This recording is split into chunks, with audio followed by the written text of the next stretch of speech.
Israel could have avoided the whole 7th of October and the whole military conflict in the area, and even they could have avoided the death of many Israelis if they had stopped their military Israeli occupation of Palestinian land. Israeli Prime Minister Benjamin Netanyahu is in Washington this week. He met with President Trump yesterday, and he will have meetings with congressional leaders today. Netanyahu's visit comes amid the possibility of a new ceasefire, and when Israel's assault on Gaza following the Hamas attacks of October 7th has dragged on for 21 months. The Israelis have killed an estimated 57,000 people in Gaza. The American media's coverage of the conflict has tended to marginalize Palestinian voices, so we're going to try to put that right here. I am joined today by Dr. Mustafa Barghouti. He's a Palestinian physician, activist and politician. He is perhaps best known as General Secretary of the Palestinian National Initiative. Dr. Barghouti lives in Ramallah in the occupied West Bank, but he joins us today from Doha. Dr. Barghouti, let me begin with the news of the day. I'm sure you saw that Mr. Netanyahu yesterday told President Trump he had nominated him for the Nobel Peace Prize. What do you think about that? Well, I think it's this is not related to President Trump. It's a different issue, but it's really a joke that Netanyahu, who is accused of war crimes and is wanted by the International Criminal Court, has the guts to propose who should be receiving the Nobel Peace Prize. I don't think anybody would take that seriously. There's also news from the Israeli government that has got less coverage, I think, here in the US, and I'm referring there to a proposal from the Defense Minister, Israel Katz. The Guardian newspaper describes his proposal as a plan to, quote, force all Palestinians in Gaza into a camp on the ruins of Rafah. Your reaction to that? Well, that's another reason to consider the proposal of Mr. Netanyahu about Nobel Peace Prize as a joke, because he did that in the same session when he was advocating a war crime of ethnic cleansing of all Palestinians out of Gaza. Netanyahu never gave up this dream, unfortunately, and I don't think it was acceptable that Mr. Trump stayed silent about it or ever mentioned it. Because we are talking here about a war crime, concentrating all Palestinians from all parts of Gaza after demolishing and destroying all their homes and all their hospitals and all their schools, and then concentrating them in a huge concentration camp in the southern part of Gaza, in a very little area, and then force them to leave to other countries, conducting the worst ethnic cleansing after conducting a war crime of genocide in Gaza, killing almost 60,000 people, including 20,000 children, forcing a terrible siege on the people when Palestinians have not been able to receive any piece of bread or a glass of water or any medications for 126 days due to the Israeli siege. And since they also have been subjected to continuous Israeli bombardment for more than 630 days, and then speak about voluntary departure from Gaza, this is totally unacceptable. What we are talking here about is an Israeli clear intention to commit the worst kind of war crime, which is to ethnically cleanse a whole population from its homeland into other countries and into other places. And I think it is the responsibility of the United States president and the responsibility of the United States government to deny such a proposal, to refuse such a proposal, and to declare it as it is, a war crime in international law.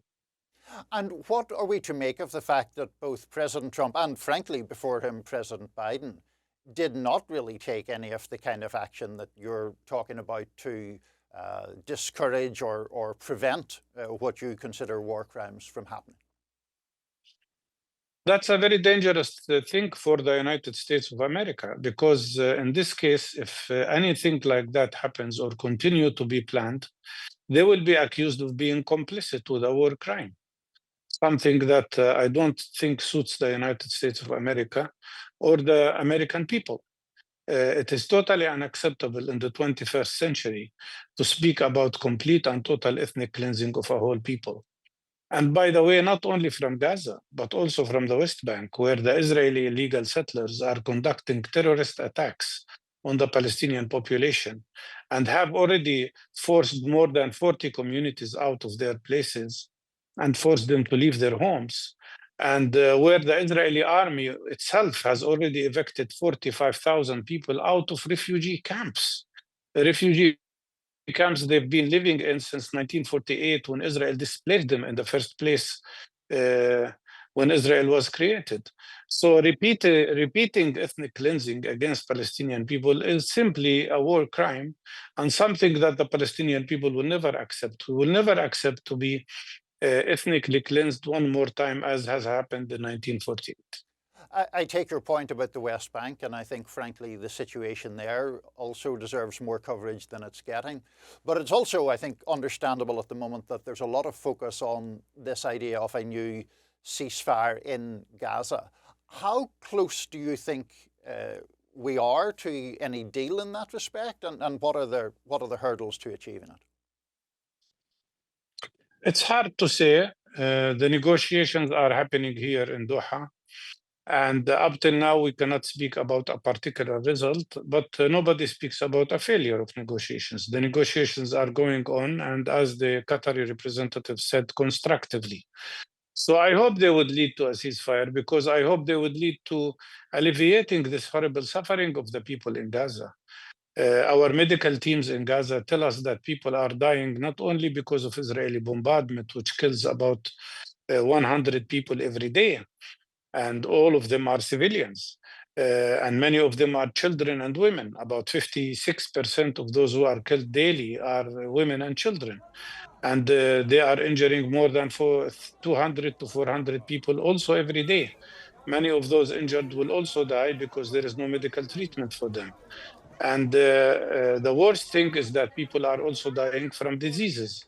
In a way, Gaza is subjected not only to warfare, but also to practically biological warfare, where people are getting sick because of lack of clean water and lack of supplies of food. And also because Israel is preventing already for 126 days any supplies of vaccination for children, which threatens the risk of very serious outbreaks of severe infections or severe epidemics like poliomyelitis that we have eradicated 30 years ago, or diphtheria or tetanus or measles or any other disease. And more than that, we already recorded more than 112,000 cases of infectious hepatitis, which happened because of lack of clean water.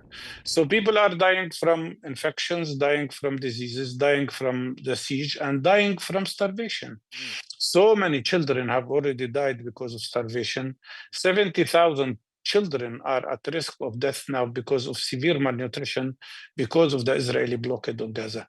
That is something nobody should accept, something nobody should tolerate. I think most people do at least acknowledge the horrendous suffering in Gaza. But let me put, I suppose, the other side of the political argument, which is that people who are more sympathetic to Israel say, basically, Hamas started this by its attacks of October 7th, and Hamas could end it by releasing the remaining hostages that group holds. How do you respond to that?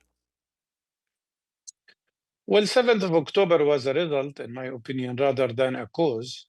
And Israel could have avoided the whole 7th of October and the whole military conflict in the area. And even they could have avoided the death of many Israelis if they had stopped their military Israeli occupation of Palestinian land. We've been subjected to illegal Israeli occupation. I say illegal according to International Court of Justice and according to United Nations and according to international law. And we've been subjected to this occupation for 57 years of the West Bank, Gaza, and Jerusalem. We've been subjected to ethnic cleansing, where 70% of the Palestinian people were evicted from their homes in 1948 for already 77 years. And we've been subjected to a terrible system of apartheid. This whole thing could be finished and we could have true peace that benefits both people if Israel accepts the end of occupation. But you've seen Netanyahu today speaking and saying that he doesn't accept a Palestinian state again, and he refuses two-state solution, and he wants to subject us to continuous Israeli control. And that happened in front of President Trump, who did not say a word since he was elected for the second time about the right of the Palestinian people of having a state of their own. The Israeli government, before the 7th of October, passed a law which said that the right of self-determination in the land of historic Palestine is exclusive for Jewish people. And what does that mean to us? Does it mean we have to leave our country, our homeland, where we have lived for thousands of years? That is unacceptable. So in my opinion, of course, nobody wants to see more victims fall down. Nobody wants to see people killed. But the real solution is in the hands of Israel and the United States, the powerful sides here in this conflict, who can really end the whole situation and avoid any further complications by accepting the right of the Palestinian people of self-determination and the right of the Palestinian people to have a state of their own. Sure, but you would envision an Israeli state also alongside that, a two-state solution, in other words, or is that no longer feasible, in your opinion? Well, that's what Palestinians did when they recognized Israel in 1993, when the PLO signed Oslo Agreement. The Palestinians recognized Israel. Israel never recognized Palestine. They never recognized our right for a Palestinian state, not in Oslo Agreement and not after Oslo Agreement. And Netanyahu came to power with one goal, which he declared continuously, which is to prevent the establishment of a Palestinian state. So the question here is not, those who are suffering from existential threat here are not the Israelis. It's not Israel that is suffering from existential threat. It's us, we, the Palestinians, who are subjected to a terrible existential threat, not only by killing us, not only by occupying us, not only by practicing the worst form of apartheid against us, but also by threatening us with complete and total ethnic cleansing of our people. And these words were said inside the White House. That is unacceptable. Just one final question, Dr. Barghouti. I know the Palestinians have much more important things to think about than American media coverage, but there does, it seems to me at least, seem to be a real problem here with the marginalization of Palestinian voices. One of the reasons I was so eager to speak with you. One survey found that in the year after the October the 7th attacks, all of the major Sunday shows here put together did a grand total of one interview with a Palestinian or a Palestinian American. How do you think that kind of imbalance affects American perceptions of the conflict? I think it's unfortunate because in this case, you are not allowing us the right of being accepted as equal people. And the Palestinian point of view is totally not allowed to reach the American public by the media. But on the other hand, I tell you that the American people have the right to know, and fortunately, many of them know not through mainstream media, but know through social media these days. And one of the most impressive indicators is the shift in the American public opinion towards more understanding of the Palestinian rights and the more understanding of the struggle of the Palestinian people for freedom. What we struggle for is not very different from what Martin Luther King struggled for: freedom of his own people, equality. What we struggle for is not different from what Nelson Mandela struggled for, which is ending apartheid and discrimination and allowing us to be free and allowing us to be treated as equal people. And I always said I am aware of the I'm aware of the Jewish history. And I know that one of the most terrible crimes that happened in the Second World War was the Holocaust, but also the discrimination and the anti-Semitism in Europe and the pogroms in Russia. All of that we know.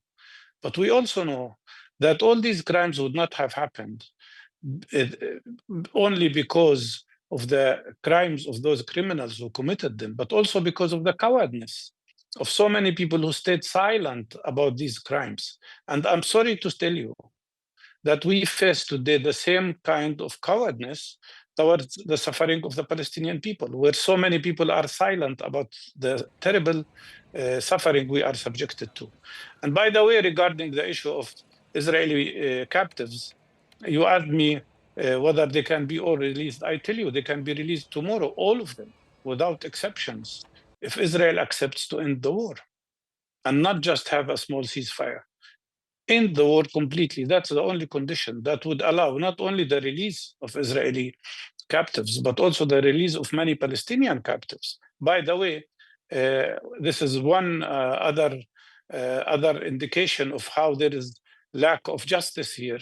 Everybody talks about the 50 Israeli captives, but nobody speaks about the 10,600 Palestinian captives in Israeli jails, including more than 220 children, including so many women, including 3,600 people who are kept in jail in Israeli jails without charges, without any due legal process. I think the world has to accept us, and especially the American administration has to be fair and accept us, the Palestinian people, as equal human beings. I was engaged before in peaceful talks. I know we can find a solution. I know we can have a good future for everybody, but that requires accepting us as equal human beings. Dr. Mustafa Barghouti, General Secretary of the Palestinian National Initiative, thank you for joining us at The Hill. Thank you.